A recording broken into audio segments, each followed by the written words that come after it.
আসসালামু আলাইকুম। Authentic educational centre থেকে সবাইকে স্বাগত জানাচ্ছি। আজকে আমি করব নবম দশম শ্রেণী 3.1-এর চ নং অঙ্কটি। আমি প্রথমে প্রশ্ন উঠিয়ে নিয়েছি এবং চ নং অঙ্কটি আমি দুইটি নিয়মে করেছি। দ্বিতীয় নিয়মটা একটু ইজি মনে হতে পারে, বাট প্রথমটাও ইজি যদি আমরা সূত্রগুলো জানি। সবসময় মনে রাখবে বীজগাণিতিক রাশির অঙ্ক করার জন্য সবার আগে সূত্র মুখস্থ করতে হবে। সূত্র মনে থাকলে অঙ্ক অটোমেটিক্যালি বুঝে যাবে। কিছু কিছু স্টুডেন্ট আছে সূত্র ধরতে পারে না বলে, সূত্র মনে রাখতে পারে না বলে সোজা অঙ্ক, ইজি অঙ্ক পরীক্ষায় ভুল দিয়ে আসে এবং ইজি অঙ্কগুলো ওদের কাছে কঠিন মনে হয়, কারণ ওরা সূত্রগুলো মুখস্থ করে না এবং সূত্র অনুযায়ী অঙ্কগুলো বোঝার চেষ্টা করে না। সূত্র অনুযায়ী যদি অঙ্ক বোঝা হয় তাহলে সবগুলো অঙ্ক ইজি মনে হবে, আর সূত্র মুখস্থ না রেখে শুধু অঙ্ক করলে অঙ্ক শুধু কঠিনই মনে হবে। তাহলে এখন শুরু করছি। প্রথমে চ নং অঙ্কটি আমি দুইটি পদ্ধতিতে করব। প্রথম নিয়মটি হচ্ছে, আমি এখানে যেহেতু মাইনাসের রাশি আছে তাই a - b হোল স্কোয়ারের সূত্র দিয়ে করব। a - b হোল স্কোয়ারের সূত্র হচ্ছে a square minus 2ab plus b square. a - b whole স্কোয়ারের সূত্র দিয়ে যেহেতু করব, এখানে তিনটি রাশি আছে। তিনটি রাশি যেহেতু আছে, আমি সূত্রের সাথে মিলানোর জন্য তিনটি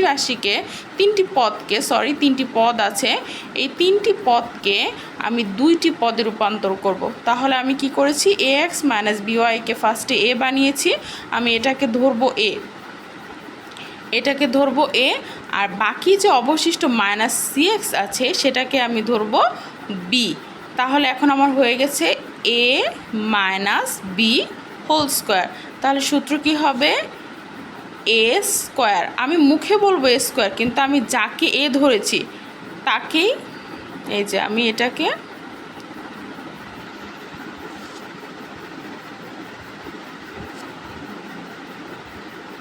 a ধরেছি আর হচ্ছে এটাকে b ধরেছি। ax - by, যেহেতু আমি এটাকে a ধরেছি তাহলে সূত্র অনুযায়ী a square minus 2ab plus b square.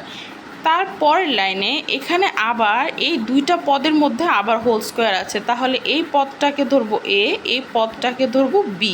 তাহলে কি হবে, আবার আগের সূত্র a square minus 2ab plus b square.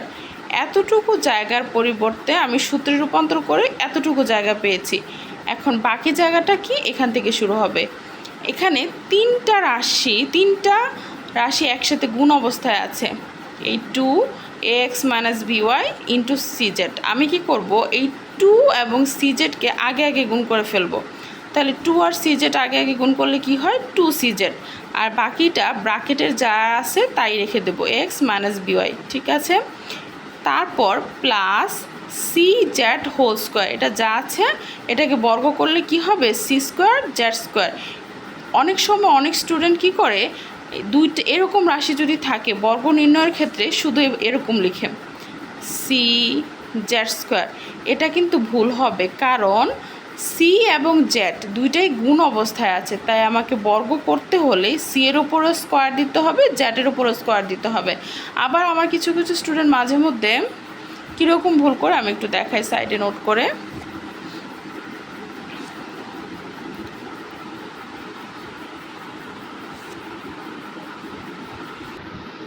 এরকম থাকে, 2a লিখে যদি স্কোয়ার দেয় তাহলে কি করে ওরা, 2 দুগুণে 4, 4 তো লিখেই আবার এটার উপর স্কোয়ার দিয়ে দেয়।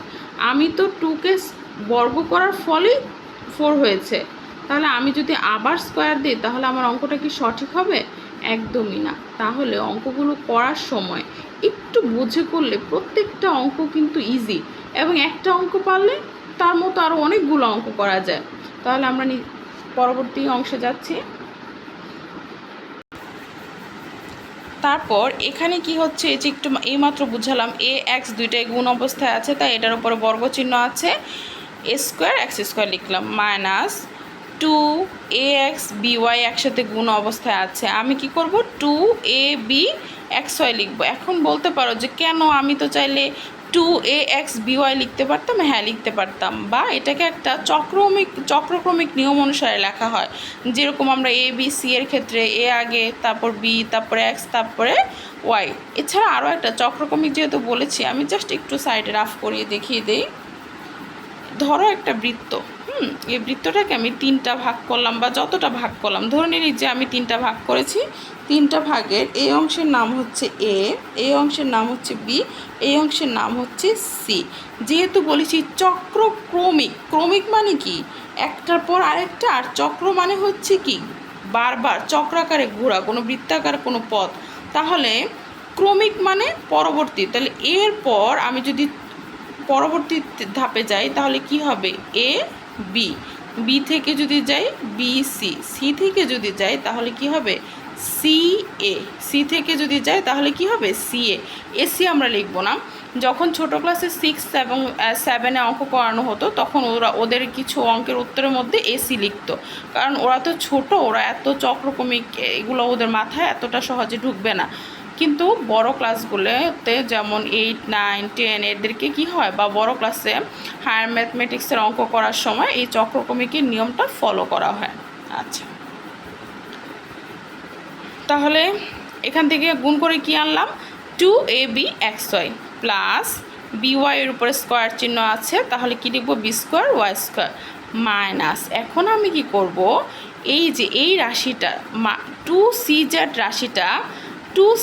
রাশিটা একবার ax এর সাথে গুণ হবে, আর একবার এই by এর সাথে গুণ হবে।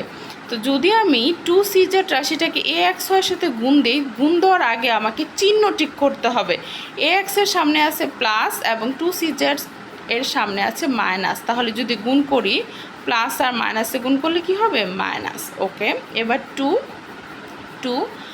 একটু আগে চক্রক্রমিকের মধ্যে বলেছি এসি হবে না, সি এ হবে, তাহলে 2CA এবং XZ হবে না, ZX, তাহলে 2CA ZX, এই যে লিখলাম 2CA ZX।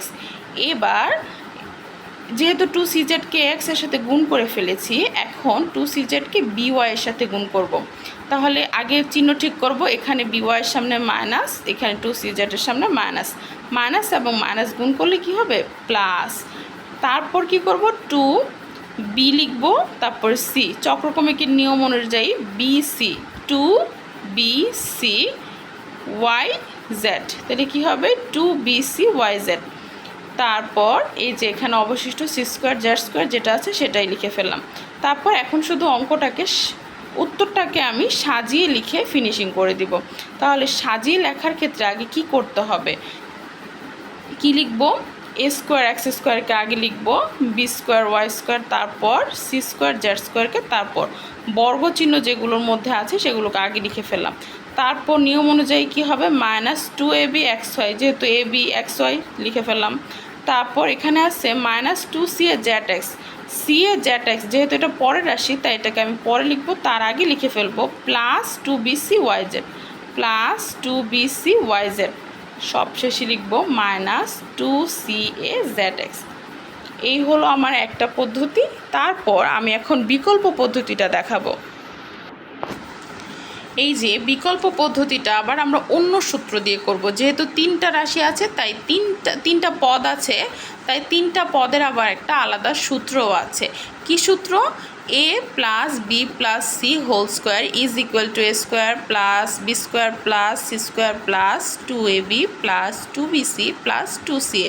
তাহলে এই সূত্রটা যদি আমি শিখে ফেলতে পারি তাহলে একটু আগে যেই নিয়মটা শিখিয়েছি সেই নিয়মটার চেয়ে এটা খুব ইজিলি এবং দ্রুত করে ফেলতে পারবো। বাট তোমরা চেষ্টা করবে কি ওই নিয়মটাও শেখার, কারণ এর পরবর্তীতে আমরা যদি 6 নাম্বার অঙ্কটা করতে যাই সেটাতে আবার 4টা পদ আছে, তাহলে সেই 4টা পদকে কিন্তু আবার একটু আগের যেই নিয়মটা আমি দেখিয়েছি সেই নিয়ম অনুযায়ী করতে হবে। বাট তোমরা যদি চাও 3টা পদ যখন থাকবে তখন a + b + c² সূত্রটা দিয়ে ইজিলি করে ফেলবে। তাহলে দেখো বিকল্প পদ্ধতিটা দেখাচ্ছি। ফার্স্টে প্রশ্নটা উঠিয়েছি ax - by - cz²। এখন আমি সূত্র অনুযায়ী a + b + c সাজিয়ে লিখব। তাহলে আমি কি করলাম, ax এটাকে ব্র্যাকেটের ভিতরে লিখে আলাদা করে ফেললাম। সূত্রতে আছে প্লাস, কিন্তু আমার অঙ্কতে আছে মাইনাস। তাই আমি কি করব, সূত্র যেহেতু আমি সূত্রের সাথে মিল রেখে অঙ্ক করব, তাই আমি অঙ্কটাকেও সূত্রের মতো বানিয়ে ফেলবো। আমি প্লাস চিহ্ন দিলাম আর এই মাইনাস চিহ্ন সহ বিওয়াইকে ব্র্যাকেটের ভিতরে ঢুকিয়ে দিলাম। তাহলে এটা হয়েছে এ আর এটা হয়েছে কি মাইনাস চিহ্ন সহ এই পুরোটা হয়ে গেছে বি। সেম একইভাবে এখানে যেহেতু মাইনাস আছে সূত্র অনুযায়ী লিখব প্লাস আর মাইনাস সহ সিজেডকে ব্র্যাকেটের ভিতরে ঢুকিয়ে সি বানিয়ে ফেলবো। এটাকে পুরোটা হচ্ছে সি। তাহলে সূত্রটা কি হচ্ছে, a plus b plus c whole square. ব্র্যাকেটের প্রত্যেকটা পদ হচ্ছে আলাদা আলাদাভাবে এ বি সি। ওকে, সূত্র কি ছিল, a square plus b square plus c square plus 2ab plus 2bc plus 2ca।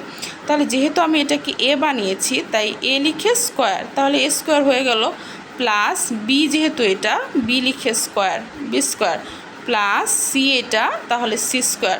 তাহলে আমাদের কি হলো, a square plus b square plus c square. এখন বাকি কি আছে, প্লাস 2ab, 2 লিখলাম। এ মুখে বলবো এ, কিন্তু আমি খুঁজে বের করব আমার অঙ্কতে আমি কাকে এ ধরেছি। এটা এ ছিল, এটা এ ছিল, লিখলাম এ 2a, তারপর বি হচ্ছে এটা 2ab প্লাস 2bc, এই বি এই সি যেহেতু গুণ আকারে আছে এবং দুইটার মধ্যে মাইনাস চিহ্ন আছে তাই দুইটাকে আলাদাভাবে ব্র্যাকেটে লিখব। প্লাস 2ca, সি লিখলাম, তারপর ইন্টু দিয়ে এ লিখলাম। এবার আমি কি করব, জাস্ট গুণ করে দিলেই গুণ করে দিলে আর বর্গ করে দিলেই অঙ্ক শেষ। এ এক্সের বর্গ স্কোয়ার এক্স স্কোয়ার, তারপর এখানে মাইনাস বিওয়াই আছে। আচ্ছা, বিকে বর্গ করলে বি স্কোয়ার, ওয়াইকে বর্গ করলে ওয়াই স্কোয়ার। সেম একইভাবে মাইনাস চিহ্নকে বর্গ করলেও কি হয়ে যাবে, মাইনাসে মাইনাসে প্লাস। বর্গ করা মানে কি, একই রকমের রাশিকে দুইবার গুণ করা। যেমন 2 স্কোয়ার মানে আমরা কি লিখি, 2 স্কোয়ার মানে কি লিখি আমরা, 2 গুণ 2।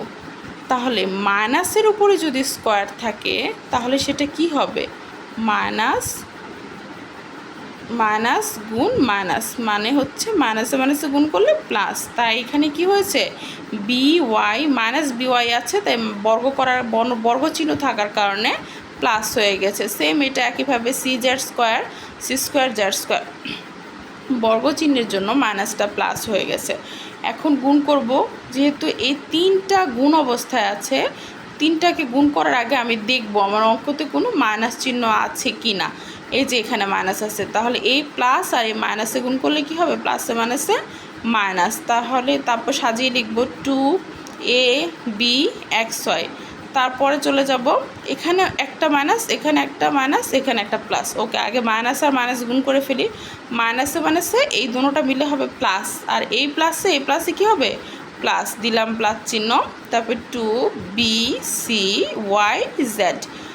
এখানে একটা মাইনাস চিহ্ন, তাই প্লাসে মাইনাসে মাইনাস 2cazx। ঠিক আছে, তাহলে তোমাদের যেই নিয়মটা সোজা মনে হয় তোমরা সেই নিয়মটা অনুযায়ী অঙ্ক করতে পারবে। তবে শোনো, অঙ্ক যখন টিচার বুঝিয়ে দেয় তখন মনে হয় যে অঙ্ক খুব ইজি, কিন্তু অঙ্ক প্র্যাকটিস না করলে একদিন দুই দিন পর মনে হয় সেই অঙ্কটাই আবার কি অনেক কঠিন। তাই তোমরা বেশি বেশি চেষ্টা করবে একটা অঙ্ক যখন টিচার বুঝিয়ে দিবে সেই অঙ্কটা আবার বাসায় এসে কয়েকবার করার, তাহলেই দেখবে অঙ্ক তোমাদের কাছে আর কঠিন মনে হবে না। আল্লাহ হাফেজ।